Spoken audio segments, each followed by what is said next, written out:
Hello and thank you for joining me. My name is John Occhi. I'm a realtor with Keller Williams and the Excellence in Real Estate team.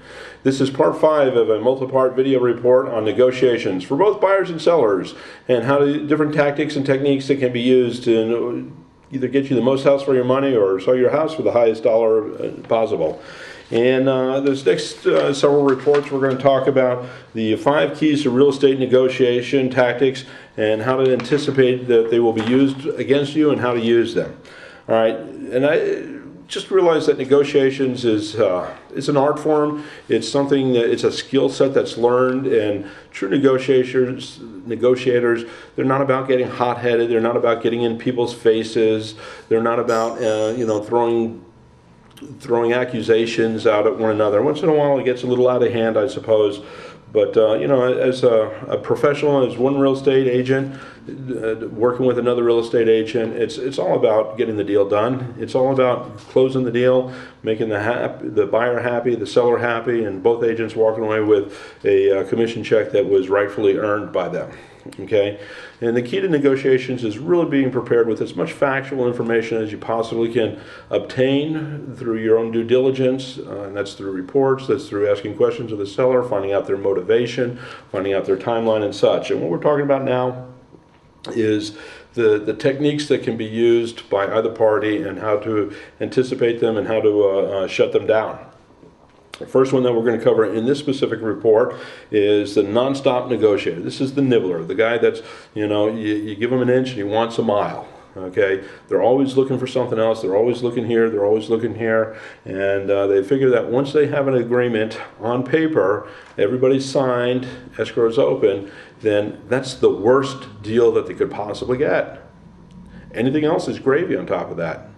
Makes sense, doesn't it? Okay, so how do you go about being a nibbler? Well, first thing you need to do is you need to get your inspections report, and then you start itemizing. Oh, well, look at this, and look at this, and look at this, and you're going back and you're looking for more concessions.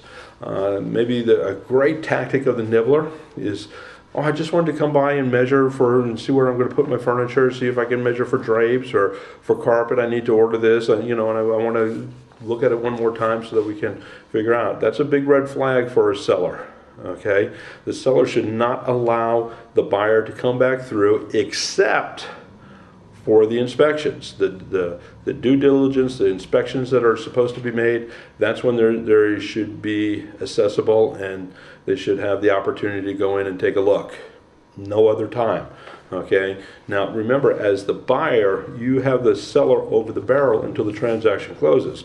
Once the transaction closes, the seller's got the money, you've got the property. I mean, now you've got to, if there's a problem, you've got to go back in and try and collect your money, and it can be a little bit awkward. It can be a little bit awkward, to say the least. Okay, it can be difficult. All right, so the nonstop or the nibbler is, they really just start at the very beginning and they just never stop. They're always asking, always asking, always asking. And it works. The technique works wonders, okay? And especially when the buyer and the seller, they've had the opportunity to meet, they bond with one another, and then, oh, well, what about this? And, well, I don't like the way that looks. And so the seller's trying to be accommodating because, again, the seller wants to move. They want to take the cash and go. And especially if they have some equity, as many sellers do today, they figure, well, a little bit here, a little bit there, and next thing you know, they've given away the barn, literally. Okay. Now, how can a property seller and real estate agents, realtors stop this action? Well, one, refuse to negotiate any further. Yes, you don't want to lose the buyer, and especially if there's no other buyers in sight. So you just be ready to say, we have a firm sales contract. I'll live up to my side, and we expect you to live up to your side. And just shut them down, okay?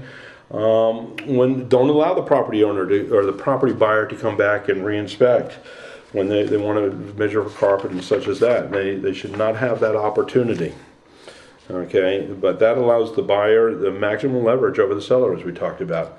Another way is to minimize the tactic by a buyer is to insist on a large good faith deposit. If they want to come back and they want to renegotiate, okay, well, let's take that $1,000 check that you gave us, let's turn it into 10. Okay, now if you want to sit down and you want to start picking things apart, we can talk a little bit further. So the bigger the deposit that's on the line, then the better chance that the nibbler will not be nibbling away because they have more on the line to lose. All right, well, this is John Occhi wishing you and yours all the best. I hope that this special report, it's a brief topic on the NIBBLER, but I hope that there's been some interest and that you can use this information for your own profit, whether buying or selling your home. And if you have any questions, please feel free to contact me. My name is John Occhi. I'm available by cell at 951-443-6259 or email me at thehouseseller@gmail.com. Well, until next time, please drop me a line, but you and yours have a great day. Make every day a great day because every day is so precious. All right? Thanks again and God bless. All right, bye-bye now.